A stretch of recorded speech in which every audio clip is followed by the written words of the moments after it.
So ఈరోజు మనం sugar ఉన్న వాళ్ళు ఎలాంటి పదార్థాలు తినవచ్చు, ఇంకొకటి వాళ్ళ డైట్ ప్లాన్ అనేది మనం డిస్కస్ చేద్దాం అనమాట. సో బేసిక్గా షుగర్ ఉన్న వాళ్ళు ఏంటంటే ఫుడ్ అనేది తక్కువ పదార్థంలో ఎక్కువ సార్లు తినాలన్నమాట. సో ఫర్ సపోజ్ ఇప్పుడు ఎలాగంటే ఒక పేషెంట్ మార్నింగ్ 6ంటికి నిద్ర లేసాడంటే ఒక హాఫ్ అన్ అవర్ వాకింగ్ చేయడం, సో చేసిన తర్వాత కాఫీ టీ షుగర్లెస్ తాగడము, తర్వాత 7:30 కల్లా బ్రేక్ఫాస్ట్ చేయాలన్నమాట.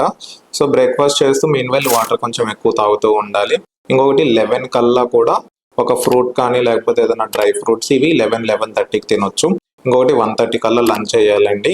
తర్వాత మళ్ళీ ఈవినింగ్ 4 o'clock స్నాక్స్ లాగా తీసుకోవడం, అంటే మొలకెత్తిన గింజలు కానీ లేకపోతే ఫ్రూట్స్, సో ఇలాంటివి 4 o'clock మళ్ళీ స్నాక్స్గా తీసుకోవడము. వాటర్ మళ్ళీ తాగుతూ ఉండాలి, ఫ్రూట్స్ నార్మల్గా తింటూ ఉండాలి.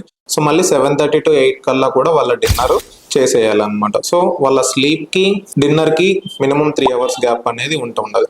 సో ఈ విధంగా వాళ్ళ డైట్ ప్లాన్ అనేది చేసుకుంటే ఖచ్చితంగా కూడా ప్రతి ఒక్కరికి షుగర్ అనేది కంట్రోల్లో ఉంటుందండి.